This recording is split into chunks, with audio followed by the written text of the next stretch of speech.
All right. Good evening, everyone. Call to order the February 19th, 2019 meeting of the City of Lake Forest. And let the record reflect that all the council members are here with the exception of Councilmember Robinson. And we are going to start with an invocation from Pastor Jason Williams from Saddleback Church, Lake Forest. Thank you for having me. It's an honor to be here. If you would, please join me in prayer. Father, we just give this evening to you. You tell us that all elected officials, all appointed officials are appointed and placed in position by you. And so I know that here in this room are some really gifted people committed to our city and our community and making it better. Lord, I lift them up to you in this discussion that is about to take place. Lord, I just ask that you guide and direct every aspect of this conversation, and that the citizens, that these guys have the honor and the privilege of serving and represented would be just represented really, really well. Father, we thank you just for our time. We thank you for the gift of living in a place like this, which is so wonderful. And we just, again, give this night, we give this meeting to you, and we pray all of these things in Jesus' name. Amen. Thank you. Thank you very much. Councilmember Basil?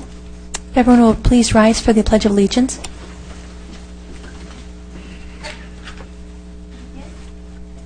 Pledge allegiance to the flag of the United States of America, and to the republic for which it stands, one nation, under God, indivisible, with liberty and justice for all.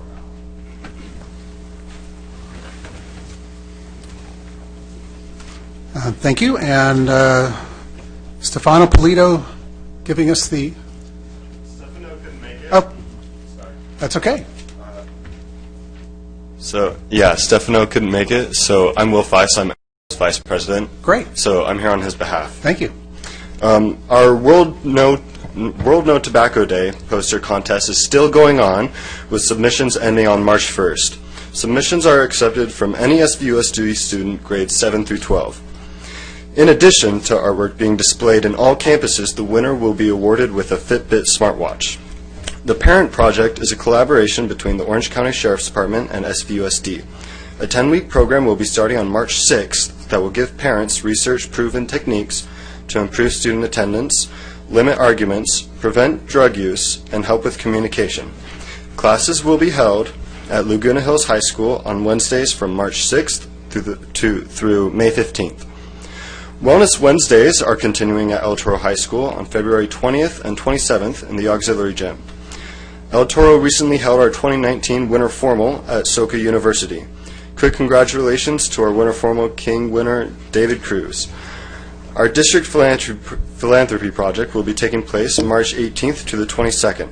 We will be holding an all-school coin drive and collecting change from each class on campus. Some important upcoming dates is for our El Toro Top 20 ceremony on March 13th and our Spring Pep Rally on the 15th. That's all I have for you tonight. Thank you all so much for your time, and as always, go Chargers. Thank you very much. Yeah, of course. Okay, next, and just for the record, there was no closed session, no reportable items. Next, that brings us to public comment. We reached the public comment portion section of the agenda. As a reminder, if you'd like to participate, please fill out a blue speaker card. They're on the wall over there. Turn it into the city clerk, and your name will be called. Comments are limited to 3 minutes per person. When you're called to speak, you will see the 3 lights, the first being green. When you have 30 seconds left, the light will turn yellow, and when your time has expired, the light will turn red. At the time your public comment period is ended, the council requests that you conclude your comments. Madam Clerk, any request to speak? I have received several cards. Andrew O'Connor, followed by Susan Halstead, please.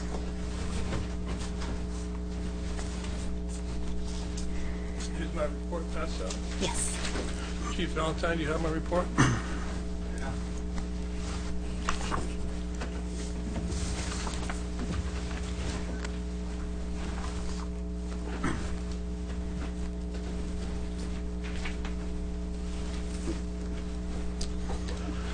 Good evening. My name is Andrew O'Connor from Foothill Ranch, resident since 1990. Following up on the previous council meeting on February 5th, during the True North presentation, at the 1 hour, 8-minute stamp, Nikki talks about growth, and at the 1 hour, 10-minute mark, Nikki says, "Can you dumb this down for myself?" California, I'm a teacher, so California Common Core standards in grade 6, students are to analyze and interpret bar graphs.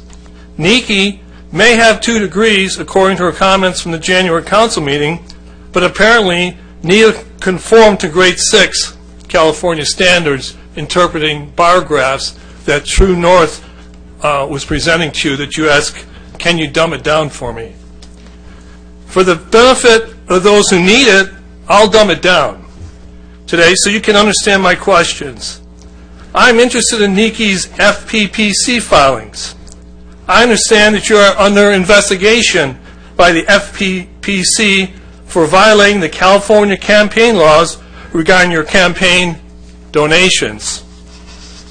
Using Dwight Robinson's wife's company, Los Angeles Harbor Grain Terminal, Robinson contributed money to your campaign. But it's not really clear what happened. On page 9 of 10 of my report, your Form 460 filed on December 31st, you claim the total non-monetary contribution was $5,000. Look at line 4. But on page 8 of the same form, you claimed it was $6,000. Look at line 3. So what's the truth? Was it $5,000 or was it $6,000?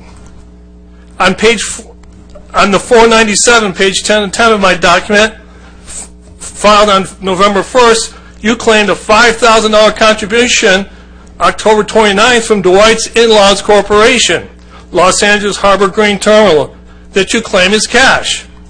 But 2 months later, as already noted, you claim that the $5,000 was non-monetary. Was it cash or not? A California grade 6 student may not understand the difference between monetary and non-monetary. Do you, Nikki? I know that most of the people who gave you money have Asian names, but none of them has a street address, which is required by law. Are these real people? Why do you refuse to list their street address when this is required by law? Are they residents of Lake Forest? Are they legal residents on a path to citizenship? Talking about illegal birthing homes in Baker Ranch, I saw that you listed $1,500 from Family Tree Resort and Collection. Is this a pact for illegal birthing homes? A pact to suppose you and birthing tourism? I also saw that you once again refused to list a street address for the so-called business. And on page 4 of 10, you don't even list your Lake Forest street address, and the telephone number you give is 310, which is Los Angeles. Lake Forest is 949, and when you do call the 310 number, it's disconnected. Please conclude. Thank you. So I've dumbed it down for you, and I hope my questions are simple enough for you to give us an answer tonight. Thank you. Is she going to reply?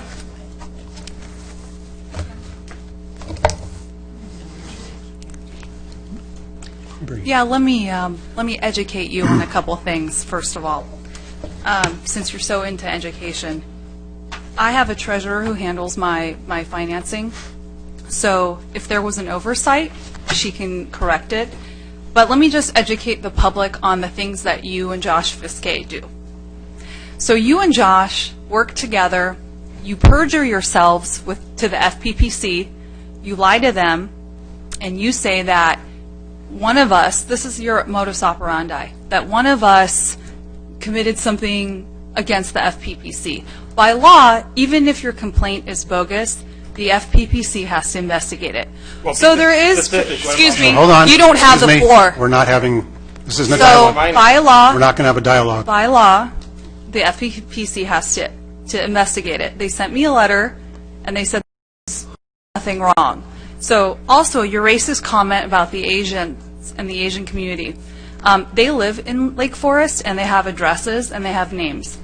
So if you have a problem with campaign finance, maybe you should educate yourself on that and go talk to your congressperson who can maybe do something at the federal level. So I'm a local official, so if you have local issues, I can help you. Thank you. No specifics. Next comment?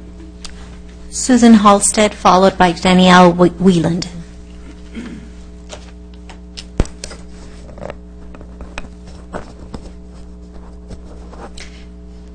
I'm a resident of Lake Forest. I live in Indian Hills.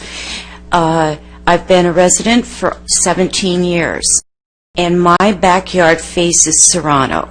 I live on the corner of Apache and Shoshone, so therefore my house is right down the street from La Madera Elementary School. I'd like to know why the traffic problem of parents dropping off their kids to school or picking them up is now becoming such a problem that we can't get out of our street and we can't get back to our home. So therefore, those parents are blocking traffic. And this has been going on ever since I lived here, and nothing is addressed. So I get a ticket for trying to get back into my neighborhood. I'm right down the street. I'm not saying what I did was right, but out of total frustration, there are 3 or 4 cars in front of me, and Ridge Root is right behind me, and so therefore we and another gentleman are blocking the crosswalk. And an officer comes and tickets me because this is what he said: they have no place to go. Well, then why isn't something done? Why isn't there a officer, instead of waiting for people to give tickets to residents, why aren't they directing traffic? And it gets worse and worse every year as the population grows in our town. I know we have lots of monies to spare. I'm a taxpayer, but I'm also a senior citizen. And for me to pay a ticket for $230 because I can't get home. Now, normally, I go around, and I know the streets to go around, but the answer is not because they don't have a place to go. That's ridiculous. Why isn't we have a junior officer directing traffic? Why isn't the woman that's blocking the traffic, because she's supposed to be turning left to get into the school parking lot, and in the meantime you've got a line of at least 20 cars trying to turn right into the parking lot? Something needs to be done. I'm only addressing La Madera. I'm sure this happens at all the other school. I also live down the street from El Toro High School. I do not have this issue because there's sufficient room for them to turn in and park. So, but I just want to see, can something be done so that we're not penalized because we live in those neighborhoods? I don't have school children. That's all I had to say. Thank you very much. Thank you for coming. Chief Valentine, is there a way, can we get a little bit of police enforcement in this area during the time of drop-off and let down?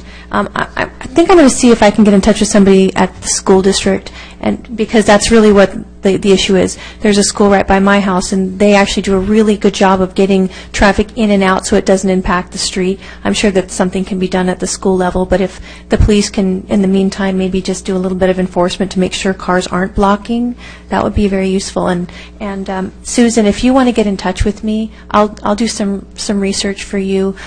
Maybe Carlo or somebody can give you my card, and then we can have a conversation, okay? Brief, just to be brief. I was going to say, Susan, thanks for coming, but that's happening to a lot of our elementary schools, and it's something that the school district should be looking into. They're looking at doing some campus updates, and we'll, as a city, reach out to them. Thank you. Next speaker. Danielle Whelan, followed by Dr. Gardner. Good evening. I wanted to talk again quickly about the third parking permits issued to a couple of the residents on Sky Drive. I believe that the residents of Sky Drive and other residents in Lake Forest have had their due process rights violated when the City of Lake Forest granted a third parking permit to the residents of 23262 Sky Drive and 23258 Sky Drive. In May and June in 2018, traffic engineer Doug Anderson told me that having a lot of vehicles would not be a reason for the city to grant a third permit. On November 16, 2018, Sarah Rodriguez, a Lake Forest traffic engineer technician, told me having an excessive number of vehicles was not a justification for having a third permit, and there must have been another justification for issuing them. 3 days later, on November 19th, I spoke with traffic engineer Doug Anderson again. He told me that the residents of 232 Sky Drive and 23258 Sky Drive did not meet the current existing policy, but that the city was working on a new policy. Under the new policy, the resident could request a third permit if they had an additional 3 vehicles after fully utilizing any garage and driveway space they had available. The traffic engineer granted these 2 residents a third permit based on a policy that was not yet approved and authorized by Lake Forest City Council. The following month in December, while revising the policy, you, the City Council, requested that the policy include specific requirements for the third permit and the use of that garage and driveway space, as well as wording about revoking that third permit. Neither of the 2 residents met the requirements under the policy ultimately approved and authorized by the Lake Forest City Council the last meeting. The capricious and arbitrary decision to grant these 2 residents a third permit that did not follow the Lake Forest policy at the time violated the due process and constitutional rights of the remaining residents on the street, as well as all of the Lake Forest residents who have applied for a third permit and had not been granted one. The traffic engineer should be required to follow policy put in place by the City Council. In addition, in mid-December, the city sent letters to both of those 2 residents requiring that they utilize 2nd Street if available, fully utilize their personal parking before using that third permit, and not to use the third permit for an extended period of time. The first house, 23262 Sky Drive, is continuously violating all of these requests. I have never observed them parking a single vehicle on 2nd Street, even though there are numerous spaces available on 2nd Street that are reasonably close and within view of their house. They routinely leave spaces in their driveway while parking 3 cars on Sky Drive. And they continually store vehicles on the street, not only since mid-December when the request was made, but since mid-May when the parking problem began. The residents of 23258 Sky Drive are fully complying with these additional requests. I have spoken with the majority of the residents, and we feel that our rights are being violated in this, and we are asking that the city require that the 2 houses follow the additional request or revoke the third permit, which was unethically granted.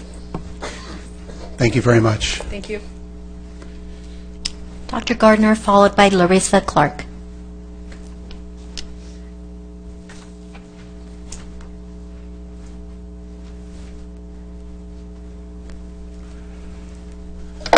Good evening. Last time I started my lesson on corruption, and the bottom line from last week, the last time, was basically, if you won't give them your vote, they won't give you any money. I know that sounds pretty simple, but that's the way it is. If the special interests cannot buy your vote, they won't give you any money. Well, this is now part 2 of my discussion on corruption. 4 of you up there, Ms. Basil not included, have gotten more than $500,000 from special interests. And I went back to the last time the mayor was on the council, and I was able to trace 200 decisions which could be tied to the special interests. And in 198 of the 200 decisions, people voted with the money, in the direction of the money. 198 out of 200. What's interesting is one of the 2 exceptions. That was Marsha Rudolph in 2012, when she didn't do something that the developers, when she wanted to do something, the developers didn't want her to do. She wanted to do a study to figure out what was the best use of land for the city. A really good thing. How do you know whether that should be commercial, retail, industrial? She wanted them to do a study to prove that the best use of that land was residential. Of course, they didn't want to do the study because they were scared of what the results would be, so the developer spent $70,000 to get my good friend Dwight Robinson on the council. He's not here tonight. Probably spending some of the money he got. Anyhow, with Robinson began all the terrible negative campaigning here in Lake Forest, but that's parenthetical. His first act was to scuttle the study that Marsha Rudolph had voted in favor of. And this is an example of how corruption and taking money from special interests leads you to make decisions which put the people's interests on the side and vote instead for the special interests that put you in office.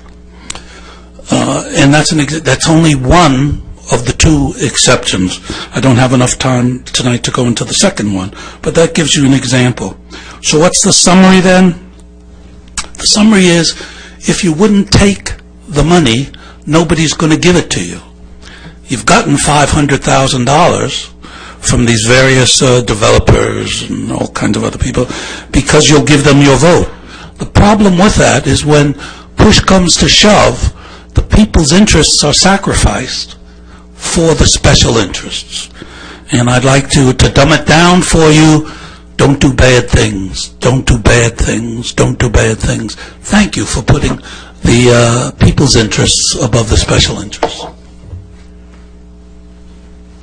Larissa Clark, followed by, our last speaker will be John Claycomb.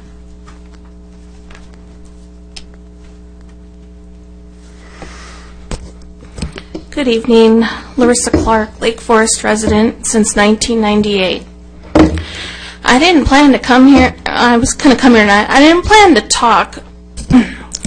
But the city of Lake Forest poked the bear.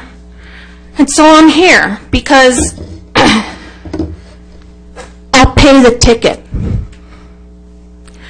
But on Monday, President's Day, the parking enforcement decided to drive down my closed cul-de-sac after living there 20 years to issue my son, it's still in my husband's name, but it is my son's vehicle, who had just parked it on the street to start working on it, realized he didn't have a part, went to run to AutoZone.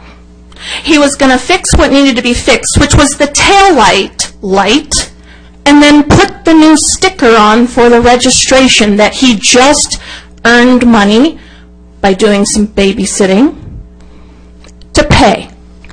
They issue him the ticket for registration not current. Fine, I'll pay your $56. I've heard enough parking complaints to this dais.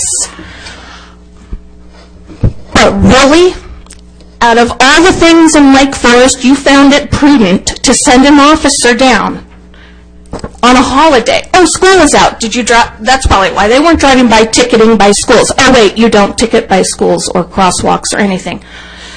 So I just find it irritating. I'll pay it.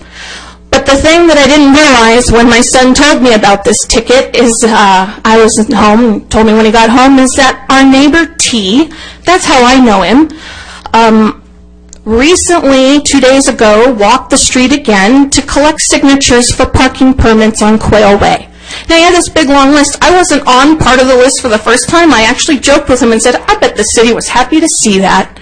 But I signed his petition, and 2 days later, I receive a parking citation for a vehicle that is never parked on our street, let alone in front of my house. Knowing who I am and that my address has been plastered on flyers that went citywide, I'm not a conspiracy theorist, but I kind of just think, So maybe send the parking enforcement down a more important street, not a closed cul-de-sac for a 17-year-old kid that's just trying to get his vehicle done. Thank you. Thank you. John Claycomb.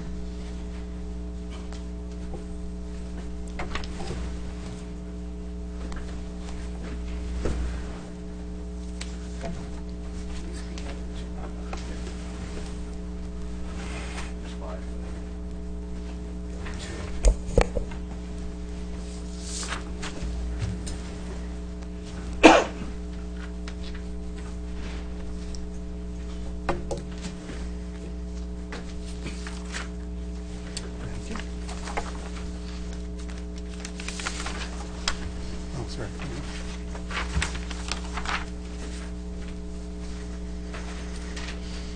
Good evening. What you have there is stats that I'll go over in about a minute. Facebook Live is brought to us because former Mayor Jim Gardner presented so public can express themselves to council. It is a shame that the same man likes to berate those to speak during allotted 3 minutes based on not just content, but appearance. Jim, writing under his pseudonym Ann, decided to publicly have an issue with me wearing shorts while speaking at the last council meeting. So tonight I will honor Jim and dress like him. Homeless Paul Bunyan wannabe to properly address council, staff, and audience members. Because nothing says freedom of speech unless you are properly retired from Grizzly Adams collection from REI. Jim Gardner has berated this council and thinks 4 of them are not worthy enough as they are actual white-collar workers in our economy. How stuck up, pompous, and conceited must you be and act if that with jobs are not good enough for our city, then anyone that comes from a hardworking blue-collar background must be damned to even think about running for city council, according to High and Mighty Jim Gardner. What really brings me here, again, is dismissing Jim in a slanted view of Lake Forest. I've never met someone that actually Google searches what makes Lake Forest suck. I love our city and sick of the onslaught of his ego crashing down. As you have received by me, I've given you a chart by citydata.com, a reliable company on statistics, and did not use Orange County's Sheriff Department stats. And this is what I used from last council meeting that I did not have. Now, I explained everything in Facebook on the Lake Forest discussion page on February 6th, and Jim would have seen it if he didn't quit the page the day after he got his butt handed to him in the election, or if he didn't kick off or block 12 people from his fake town hall Facebook page. If he did, he would know I use actual South Orange County cities, some of those South County cities he claims are in Villa Park or Yorba Linda. Jim likes to cherry pick for a slanted view of stats to make him look like some god of Lake Forest. Here's a challenge for Jim. 2012 was an anomaly. Only 2004 has us ranked lower among the actual South County cities. With your time now away from our city council, make an article what Tedimer and his council did in 2012 to make the crime rate go up when the city's serious crimes went down 7 years in a row prior to 2012. What specifically was done and then miraculously made our crime rate drop in 2013 and 2014. I bet you won't find one thing. While you're at it, write up and where you went wrong, as we had no murders for 4 years, then all of a sudden it shot up 200% while you were mayor in our city in 2018. According to your logic, it must be your fault according to stats and data. Thank you. Thank you. That was our last speaker. We do have a speaker on consent count. Do we have FaceTime Facebook Live Live? comments? Okay. Sorry. We have 2. And Martin Henderson. On the campaign trail, Mark Tedimer and Nikki Motazzati promised us they were equipped to hit the ground running, but our agenda tonight is another example that this council has yet to begin a light jog, much less a sprint that we were promised. A few years ago, we had a couple of councilmen who were fighting as hard as they could do something about the police services contract. They were ahead of the curve. Lake Forest had a chance to be a leader in this area, but they were turned away until all the other cities got the same idea, and Lake Forest decided to join the multi-city study. And then Scott Voits, Dwight Robinson, Nikki Motazzati, and Mark Tedimer campaigned to get those people off the council.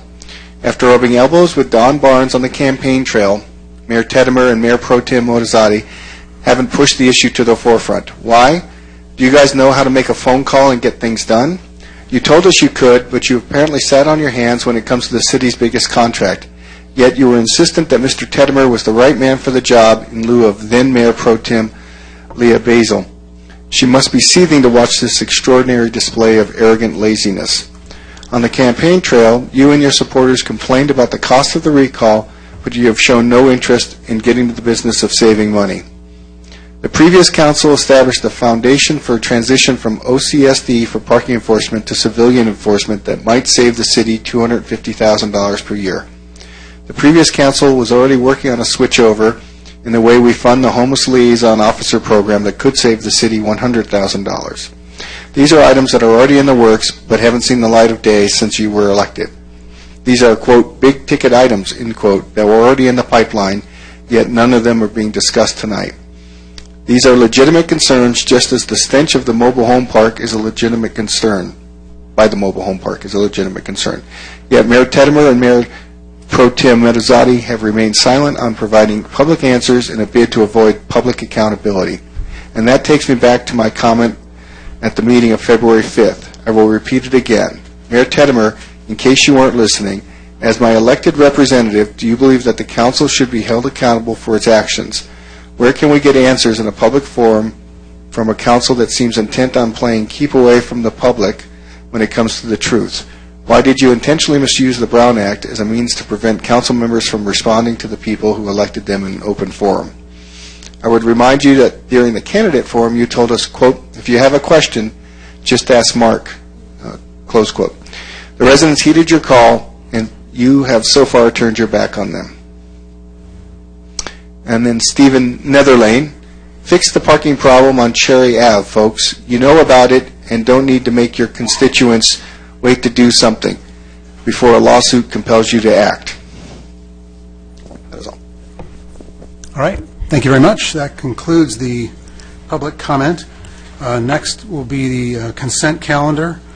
All matters listed under the consent calendar are considered routine and will be enacted by one vote. There will be no separate discussion of these items unless members of the City Council, the public, or staff request specific items be removed from the consent calendar for separate action. Have there been any requests to remove anything from the consent calendar? I'll see. We have one speaker, Dr. Gardner, on number 9. Number 9. And I'd like to pull number 10. Number 10.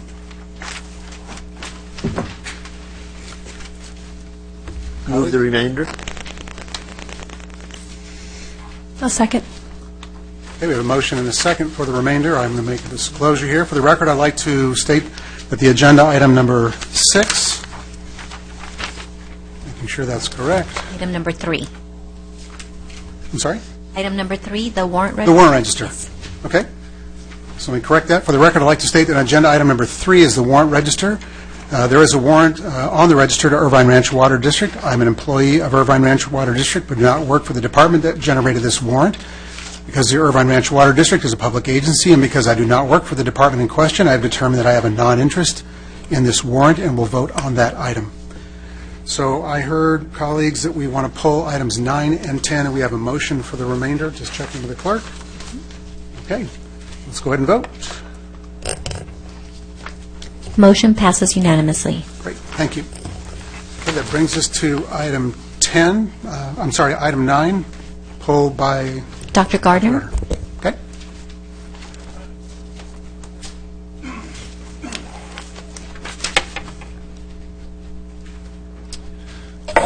Good evening again. Athens street sweeping. Some of you may have taken money from Athens, so you probably should have disclosed that already. Anyway, street sweeping. I'm really disappointed. 2020, come on. You're not going to do anything until 2020? I thought that must be a joke. That was a misprint.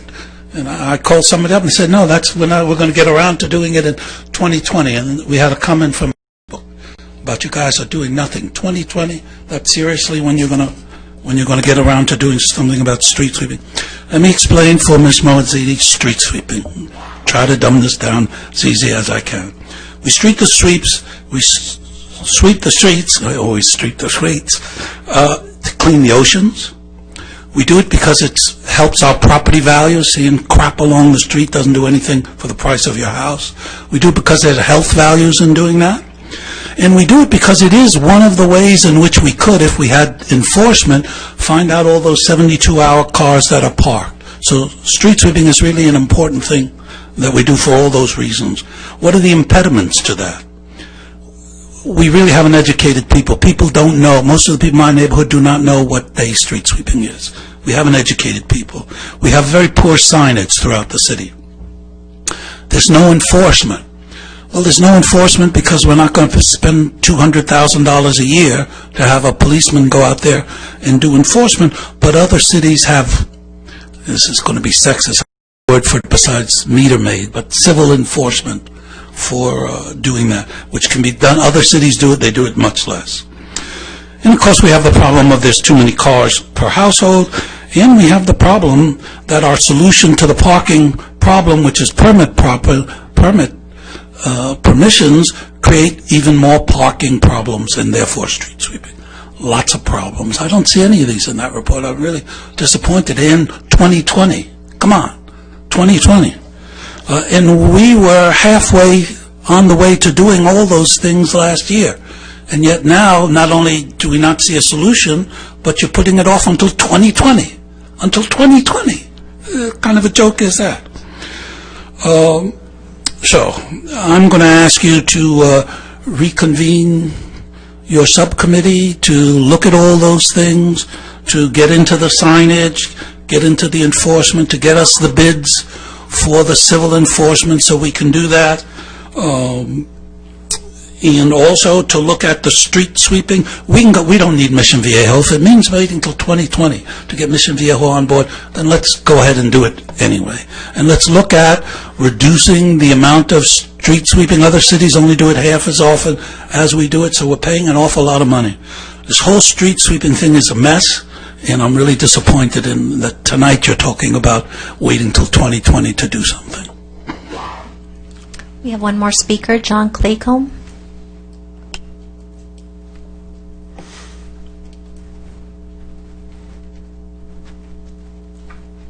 Once again, nice to see you. I'm actually going to agree with Jim publicly on this.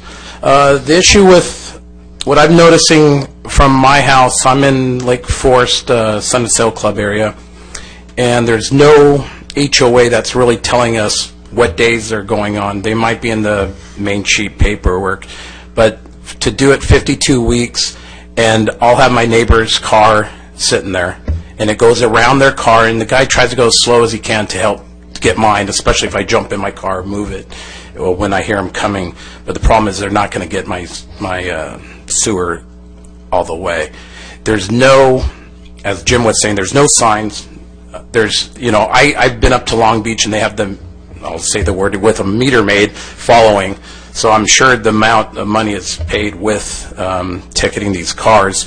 We will find out the bad areas that have cars abandoned. But we just don't have any signs. We don't have any city to really push the issue. If we're going to do this 52 weeks, then this should be more of a push to make sure that people get it. Because there's people, I guarantee, that just leave their cars sitting there. They might move it every day, but they're not following. I mean, what are we paying for if half the houses aren't getting swept and it affects the neighbors also?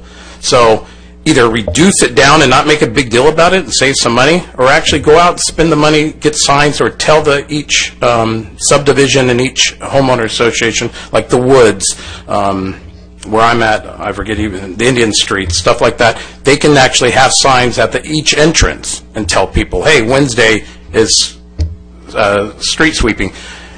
We also get in the factor, are we going to just do one side?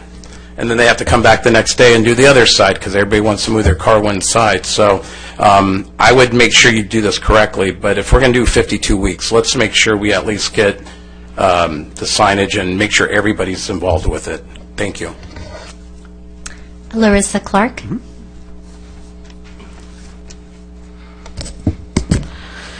Larissa Clark, ditto on John Claycomb. I live in an HOA, and they oh gosh, Jim, you're rubbing off on me. They do the thingy to our streets. I live in an HOA. Now, I and my husband spent a boatload of money recently to add extra concrete in our driveway so we're not parking on the street, except for one moment when my son wants to work on something. Anyways, so in front of our house, it gets street swept. But we have 2 sober living homes on our closed cul-de-sac, and they got cars all over the place. And that's exactly what happens. And because we live in an HOA, they just drive around whatever, and we're not really notified. You guys don't have to do that, though. I'll go down to my own HOA. They know me there. But it would be, kind of nice. And also, are you ticketing for those that are parked during the street sweeping? Or just when 17-year-old young men want to replace a light so they can put the sticker on his plate?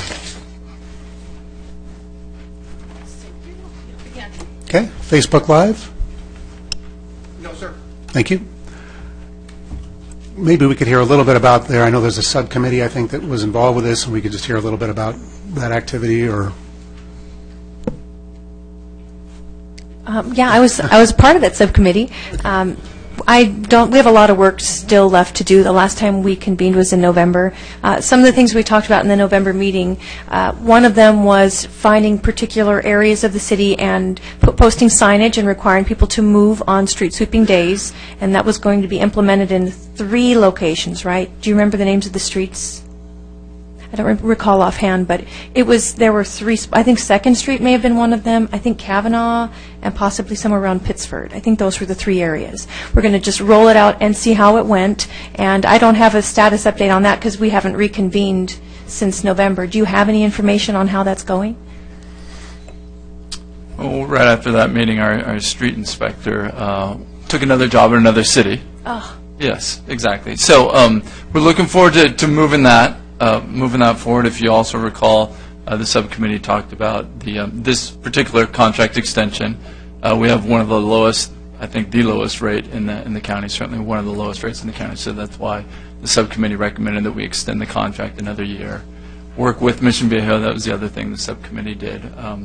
Directed us to work with Mission Viejo, so the next time we bid it out, we can get economies of scale and have hopefully lower rates from that.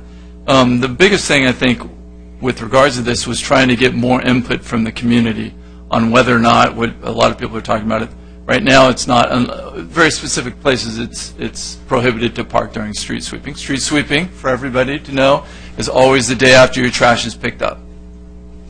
So that's a good way. We also talked about adding a more public awareness and education campaign, social media, the leaflet, and on our website, and putting up and creating an interactive map for street sweeping so you can know the day. The easiest way to remember it's always the day after after your trash pickup. So we talked about those things. The biggest thing was adding the question to our resident satisfaction survey, which we just got the results, and we reviewed that last meeting. So we just got those results back. I don't have the statistics in front of us, but in general, public was extremely satisfied with the service of street sweeping. They were split on the question of should we do less sweeping, say every other week, but more enforcement on those weeks. It was about split with a high unknown, if I recall. So that would... Yeah, I believe that they were in favor of every other week. It was close, but they were in favor of every other week. Right. So that we just got that information, so we'll take that information back to the subcommittee. Would be the next plan. Use that in conjunction with our new RFP with Mission Viejo when we go out and bid out that next year. Now, when we're bidding out with Mission Viejo, do we know if they want it every week or if they want it first and third weeks? So what we talked about at the subcommittee, and I think certainly staff would recommend it also, is bidding it out but having 2 separate contracts. So that way we have control, Mission Viejo has control, we're responding to resident complaints or anything like that. But whoever wins it, gets the lowest bid, both cities would commit to that particular rate. In that case, we could do what we want to do, so that's one thing that we're going to come back during the budget process and council is going to talk about. If you want to pursue doing less sweeping, more enforcement, things of that nature. Now, when you said Lake Forest has one of the lowest rates for street sweeping, is that per capita or is... Per lane mile. Okay. But, so technically, we're actually not less expensive if we're doing it every week. Per lane mile, it may be lower, but our contract's still higher than a typical city who does it every... The rate per lane mile, right, is low. Okay. Now, after reading the resident survey and seeing that there was more of an interest in doing it every other week, because of this report that we just received, I'm definitely in favor of what the residents want, being every other week instead of every week.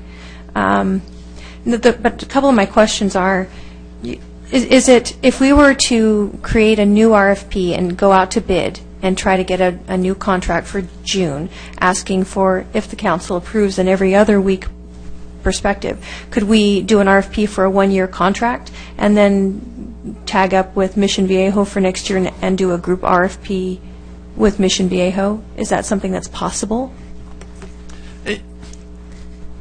It's really up to the council. You know, it takes 6 months to put together a brand-new bid, and so we would have to look at that. Changing your sweeping schedule is a huge policy discussion we would have to have, because we would have to not only look at, you know, what our residents' expectations are, but we also need to comply with the water quality control boards. That's another factor we'd have to look at. And so getting the survey data, that's one data point, but there's a lot we would have to cover. So we would probably need to talk about this at least 2 more times at the council level before we were at a point where the council could take a vote on whether you wanted to do that. So it would be very tight if we tried to do that per June. The other thing I think is, you know, the cost of all of our maintenance is going up because minimum wage is going up. Mm-hmm. And so we're really trying to leverage every dollar we can that we have for maintenance. And so that's why we really do want to pursue this joint procurement with Mission Viejo. I don't want to let go of that, even though it is taking longer, because as Tom mentioned, I think we have an opportunity to try to get the most cost savings we can if we partner with someone else. Mm-hmm. And so that's really why I think the subcommittee that you're a part of was looking toward that. Mm-hmm. But in terms of your question about can we do it in June, it would be very difficult, but it would require a lot of policy discussion before we got there. If I may add to that also, if you're going out to bid for 1 year, you're asking companies to purchase very expensive machines to serve your city for 1 year guarantee. That's incredible costs when we have one of the lowest rates right now. So that was the idea behind. We have the great rate. We went to talk to Mission Viejo about it, and they're like, why would you guys go out now? You know, you have the best rates in town. Keep those rates. You know, extend it, think through, take your time, really do the policy. You know, we've got one data point with the survey from people, but when you start restricting their rights, other people come out and talking, and so it's something we probably want to finish part of what the subcommittee started out to do and take this on. That was the plan. Okay. Make sure I have all my questions answered. Okay, so I guess the question would be for the council, if we want to consider looking at this and, you know, reviewing it and create a new RFP for June. That really is the question. The question that the council, we need to decide, I guess, right now is if we want to continue as we're headed and just renew the contract, or if we want to look at other options. Mr. Mayor, this second amendment, and because of the rising cost of labor, whether it be tree trimming or street sweeping, costs have been elevated. And this is our second of 3, or second, is it this? We had 2. So this is our second amendment to this, and so because it locked us in at an earlier price, I don't think that we could ever beat it. And the fact is, the time that would go into putting together a proposal to send out by staff would be onerous and huge costs and a lot of workload for the city. I think that I like the idea of joining with our neighboring cities, whether it be Mission Viejo and maybe Laguna Hills or whatever, but the fact is for cost savings. But I think that this is a good deal because it was prior to the cost of labor going up, and so I'll make a motion, but I know there's more comments. Yeah, I have a comment. Yeah, I think I don't think cost is the issue here. It seems like it's more of a communication and scheduling issue. So it sounds like to me, from what I hear from a lot of constituents, is that they don't know when street sweeping day is, and they have, you know, everything parked on the street, and, you know, kind of defeats the purpose of the street sweeping. So, and now that I know it's the day after trash pickup, why don't we put a communication plan together? Would be my suggestion. If we, you know, we do move forward with this amendment, why don't we put a communication plan together for the people in the city, the constituents, work with the various HOAs in the city, just make sure they're communicating to, you know, homeowners and residents when trash pickup day is, maybe some signage too, until we get to the point where we have a new RFP. Are there any more scheduled meetings for the ad hoc, or where does that sit? Okay. And I'm wondering if there's need But to I do would, that. I would like to have one scheduled. We do have quite a few things we still need to resolve. Okay. Yes, Obviously. absolutely. Yeah. So obviously, Councilmember Robinson's not here, so, but it sounds like there's several things to pursue.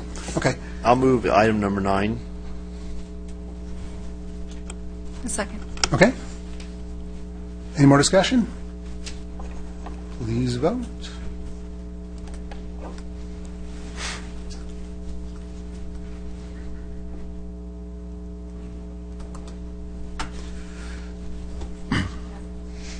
Motion passes unanimously. Thank you very much.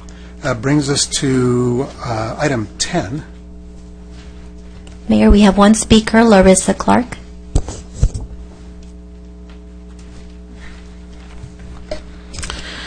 Okay, resident, 20 years.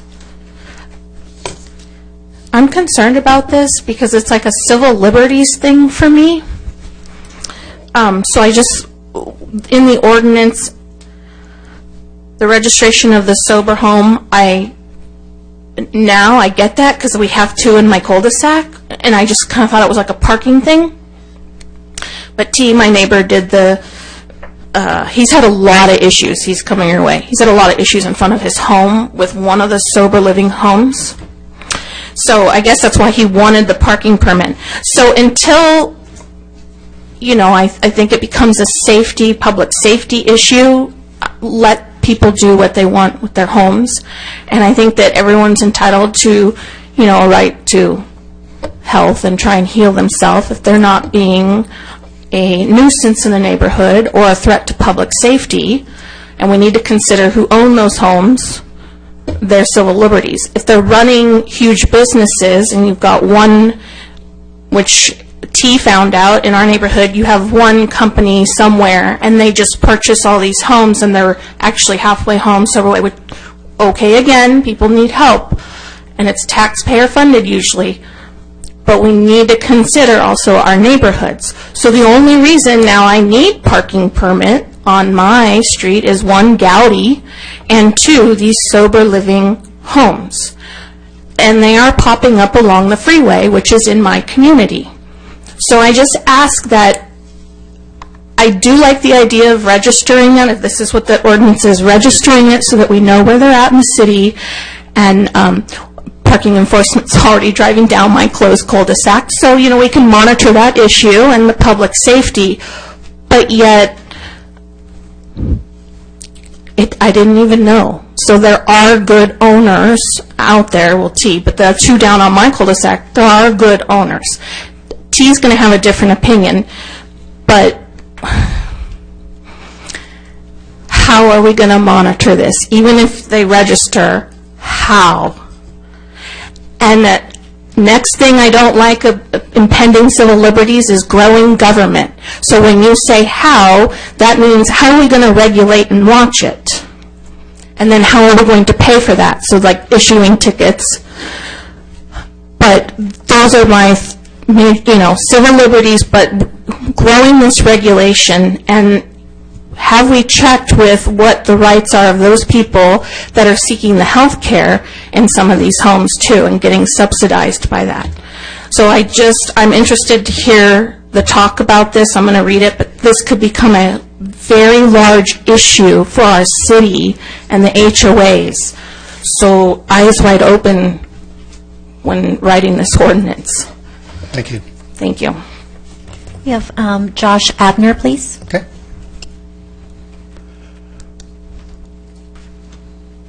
My wife's been a psychotherapist for 10 years, and recently last year she got her license as a licensed marriage and family therapist.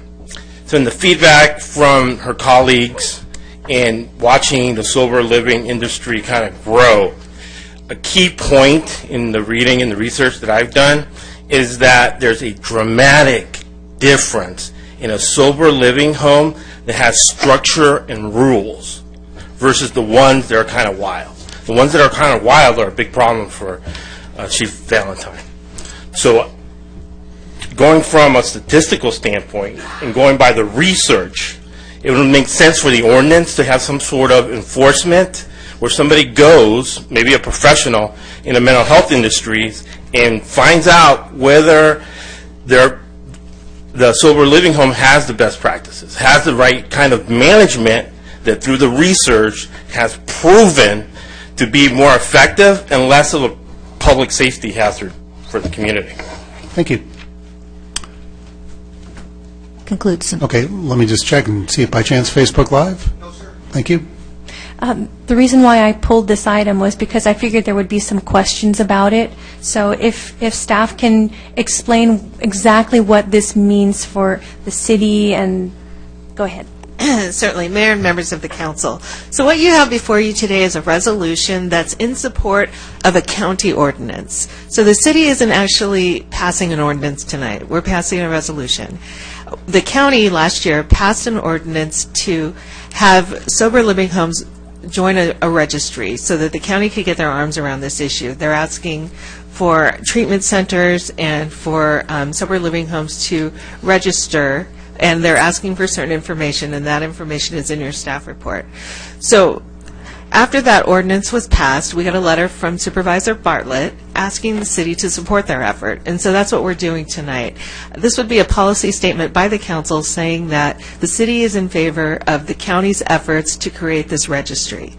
And where the city would play in on this is that if we were to become aware of a sober living home, we would encourage that home to join the county registry. That's as far as it goes for the city. Beyond that, we're really just supporting a county effort with this. In supporting the county effort, are we indemnifying ourselves in any way? No. Thank you for clarifying. That was the only reason I pulled it. I do support efforts to try to, get control and know who's operating in cities, and mostly just importantly for the safety of those that are going through the treatment facilities. We want to make sure that they have a safe environment. As long as the city doesn't have to do any direct enforcing and it's not going to be any kind of potential lawsuit, then God bless the county. Might that be a motion? That is my motion. God bless the county. I'll second that motion. All right, we have a motion. Support the county. We have a motion and a second. Please vote. Motion approved unanimously. Thank you. That brings us to our discussion items. The first one, item 12, proposed amendments to Title 5 and Title 13 of the Lake Forest Municipal Code to establish sidewalk vending regulations pursuant to Senate Bill 946. Mayor and members of the council, we have a staff report from our Economic Development Manager, Carlo Tomaino. Thank you, and good evening, Mayor and members of the City Council. As you know, Governor Brown signed AB 946 into law last year, which became effective on January 1st of this year. AB 946 decriminalized sidewalk vending across California, meaning that the law currently allows sidewalk vending in the city of Lake Forest. At the same time, 946 provides parameters that allows local regulation, which are defined in our proposed sidewalk ordinance. Tonight, I have a brief presentation for you that will cover the sidewalk ordinance. I'll provide an overview of the elements of state law and discuss where the city is allowed to exercise local control on this issue. So we'll begin by discussing the limitations imposed by the new law. So as you can see, the state imposes broad limitations on our regulatory authority. Essentially, sidewalk vendors are currently allowed to operate within city limits in the public right-of-way, including parks. The city is prohibited from limiting sidewalk vending activity generally and cannot prevent vendors from selling food or merchandise. There is an exception to this if the city has a signed agreement for concessions that exclusively permits the sale of food or merchandise by a concessionaire at a public park, or if the city makes objective findings related to health and safety that prohibit vending activity in certain areas. The city also cannot require sidewalk vendors to obtain permission from non-governmental agencies, such as nearby businesses, or restrict vending only to designated areas. So here you see there are some specific things the city can do, but these regulations can only be implemented subject to objective criteria. So working with the City Attorney's Office, we developed the proposed sidewalk vending ordinance before you this evening. I'll cover some of the important provisions in just a moment, but what the ordinance essentially does is that it codifies a regulatory framework provided by AB 946 that the city has reasonable regulations in place designed to protect public health and safety. Here, for example, you see that in the ordinance we have some basic application requirements. Anyone that desires to get a vending permit from the city would need to provide valid proof of identification, a site plan, and an encroachment permit, liability insurance policies, certify that hold harmless and indemnification of the city, have a California seller's permit, have a health permit if they're selling food, and have or arrange to have a live scan, which provides for fingerprinting services. The application process would be handled by our Public Works Department, and the permit would be approved only subject to meeting all of the requirements and conditions. We recommend renewing the permits annually to ensure that they remain in compliance. So in terms of some restrictions here that we are recommending in the ordinance, we're proposing to prohibit vending at intersections to avoid situations that could cause accidents, and creating a 500-foot buffer from certain special events as well as schools. We're also prohibiting vending at the skate park and at Veterans Park. We feel the skate park is not suited for vending activity given the active recreational nature of that facility. In addition, we also don't want to encourage food being sold at Veterans Park given the population of geese that frequent that facility. And lastly, stationary vending will be prohibited in residential areas, and the hours of operation for vending activity will be limited throughout the city. A permit that's issued can be revoked or suspended by the city for violations. Non-compliance is subject to the city's administrative citation process, which is an escalating citation of it's either a warning, then $100, then $250, then $500 per instance.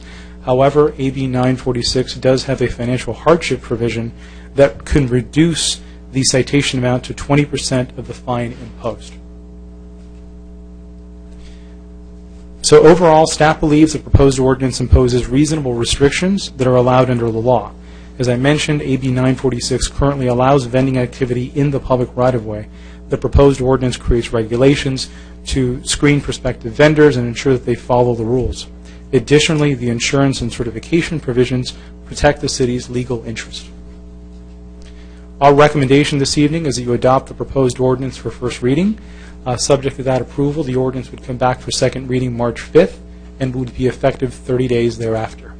Thank you for your time and attention. I'm certainly happy to answer any questions you might have. Okay. Colleagues, any questions of staff? No, this new law was passed last year? Correct, yes. And it was enacted January this year, or? Correct, yeah, it became effective January 1st. So all the cities in the state of California are complying to this? So all of the cities in the state of California are subject to the law, meaning they must allow sidewalk vending because it's been decriminalized. It's up to the local agency whether you adopt regulations to create some protections for yourself. Well, thank you for the staff's time in putting this together to help monitor it a little bit, but comply with the law. So I'll make a motion we move forward with the staff recommendation. Okay. I'll second. Thanks for getting ahead of this. That does make a difference. Great. Just want to check. Public I have comment. not received any speaker cards. Facebook Live. Okay. So just to summarize, we had complete control over this matter. The state came along and says you can't restrict it, so now we're accepting of that, and now we're saying we are going to have time, place, and manner types of provisions to make sure we're comfortable with the vending going forward. Okay. All right, we have a motion and a second. Please vote.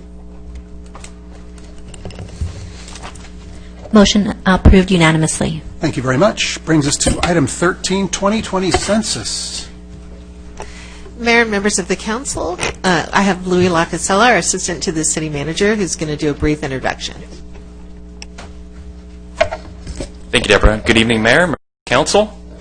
Every 10 years, as mandated by the United States Constitution, the federal government undertakes a census of the U.S. population.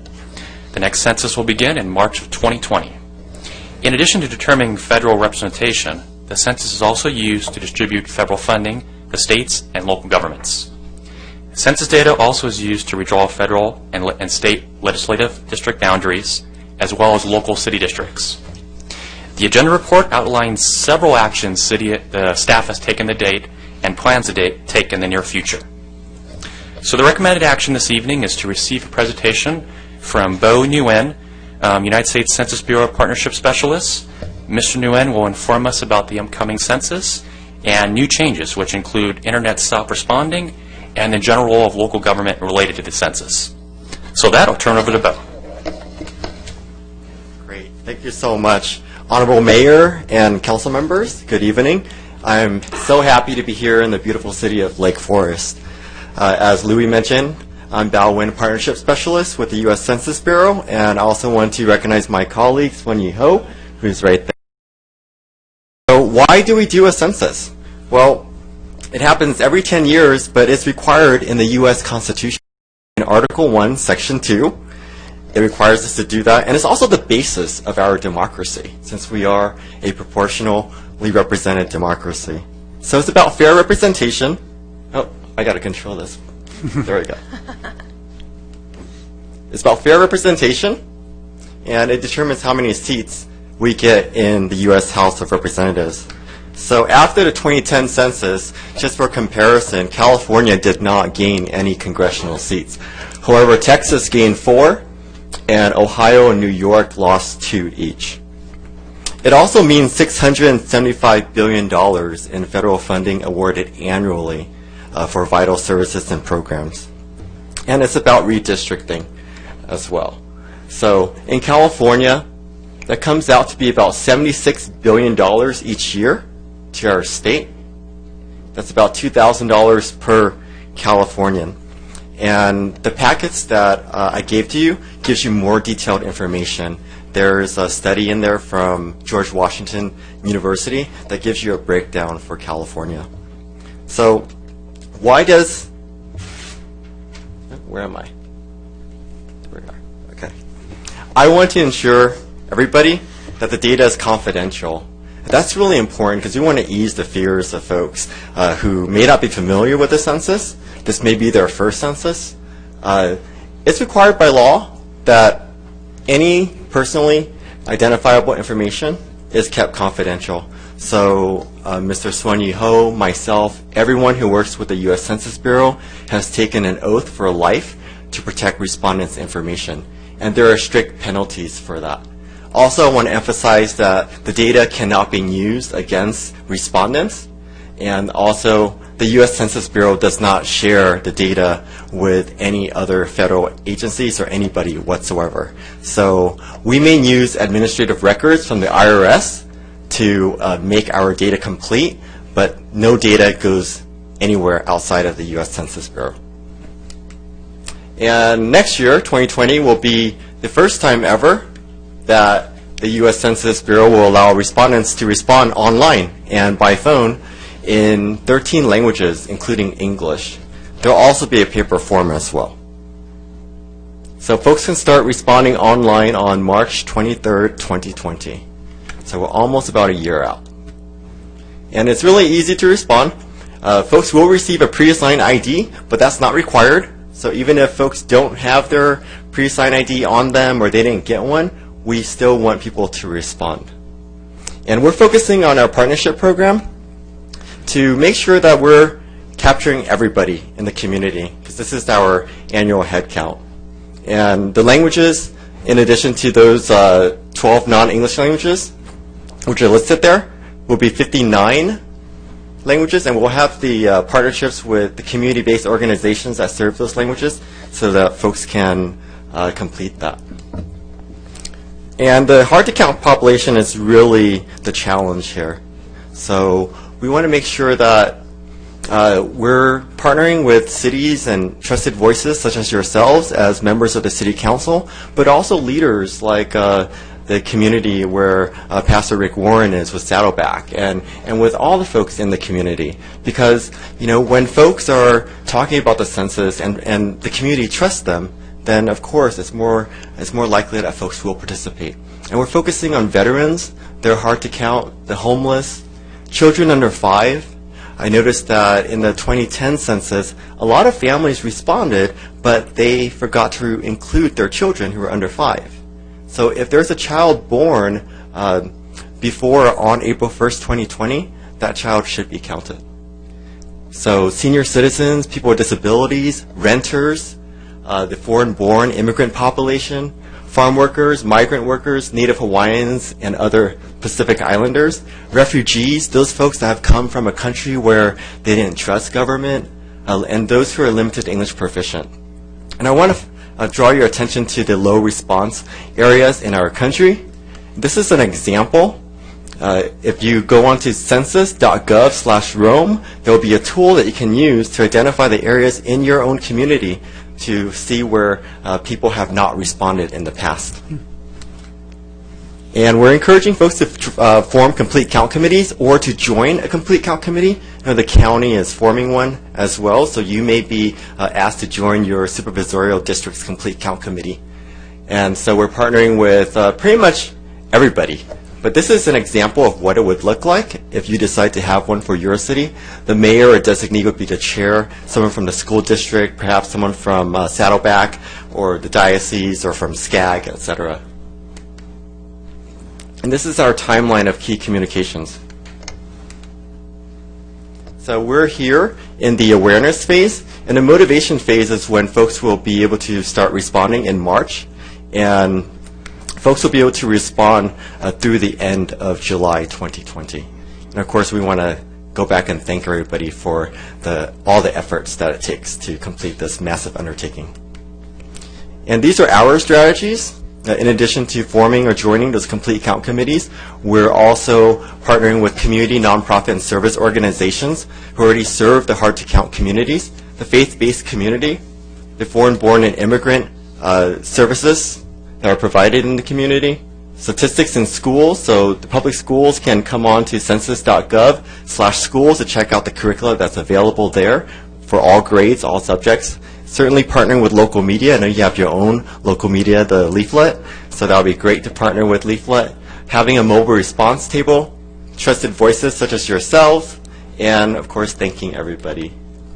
So we're here in 2019, and we'll be opening up 2 field offices in Orange County. One will be located in the city of Fullerton, and the other one will be located in the city of Santa Ana. And I want to share with everybody that we're hiring. In Orange County, we're hiring 1,620 folks. So we'd like to encourage everybody to go on to 2020 census.gov/jobs. And I included a little card in your packet, council members, for that information as well. So that's a massive undertaking itself. So please, if you'd like to work for the Census Bureau, come in and create your profile and get into the applicant pool now, because folks will start working in Orange County this summer. And there's the information there. All you have to be is a U.S. citizen, pass a background check. I'd like to emphasize that there's preference for veterans who have served our country, and there are also supervisor and management positions available. And the next steps, I know the city, your staff has been so wonderful, so mayor and council members, please extend our appreciation to your staff for all the great work that they do here. And in addition to that, they've already taken some steps to make sure that your community is aware of this. So we're here to really generate community readiness and to mobilize the community and educate, engage, and get people to participate in the census. So please invite myself as your representative to the U.S. Census Bureau to any kind of networking meetings, or if you want to make introductions to community nonprofits that you think would be helpful for us to partner to serve the community and to make sure the hard-to-count population are being counted, please let me know. So my information is at the end of the PowerPoint presentation, which you have in your packet. Thank you so much for your time. Thank you very much. We appreciate that. Colleagues, any questions? First of all, I reiterate that our staff is wonderful. Thank you. I was wondering for staff, is it possible maybe we can have him come for the next HOA roundtable so that we can try to disseminate it through the HOAs? Those tend to be the most engaged people in the community. So. Yeah, and I echo that, and also if there are other community functions that seem to make sense, I think we should see if we can invite them to come along and participate. So, Mr. Wynn, are you guys regional as you supervise a certain region? Are you all of Orange County or South Orange County? Right now, we're hiring more partnership specialists. I know that we're onboarding a Farsi partnership specialist and also an Arabic partnership specialist. I speak Spanish and Vietnamese. My colleague and supervisor speaks English and Vietnamese. I speak English, too. I forgot to mention that. Well, thank you for coming and enlightening us on this, and we look forward to being partners with you. Thank you so much. Thank you, Mayor and Council. Thank you very much. That's a receive and file, so no action required. Very good. City Manager, real quick, is there still space at the Pet Expo? Maybe we could have them pop in with they can do. I don't know if there is. Scott, do you have any info? I can check. Absolutely. Thank you. Yeah. All right, next is the City Manager's report, the highlight. I have nothing further this evening. Okay. Councilmember Biz. I've been thinking over item number 9, and I think I'm going to change my vote. I've never done that before. I'm going to change it to a no vote. I understand the need to do it, and I completely understand. Something inside me says, no. Mr. So Mayor, I don't know if there's anything we need to do. Yeah, for that to happen procedurally, we'd have to have a motion to reconsider, which requires a first and second. If that passes, then we could go back and re-vote on item number 9. Some majority, which would really be anybody, needs to make that motion, and then it can be seconded and voted on. Okay, so I'd like to make a motion to reconvene item number 9 so we can re-vote. I'll second that. Okay, so this is just a vote to reopen the item then. This is a vote to reconsider item number 9. That will be a vote on item number 9. Okay. And does it need a motion? I'll move item number 9 again. Well, let's go ahead and deal with one item at a time. That's what we're talking about on number 9. Right, but the first vote is whether we're going to reopen the matter for consideration. So we have a motion and a second, so let's vote on reopening the matter. Motion passes unanimously. Great. Now we'll entertain a motion. I'm going to take a motion that we reconsider item number 9. Motion to move. Second. Make sure that That's a motion to move staff's recommendation on item number 9, which is to approve the Athens Second Amendment, correct? Yes. No. I thought you were going to motion to reconsider item number 9. we've already did that. No. Yeah, so we've already had the vote to reconsider, to reopen the item. So the item is now open, and now we're going to have a discussion about staff recommendation. Okay.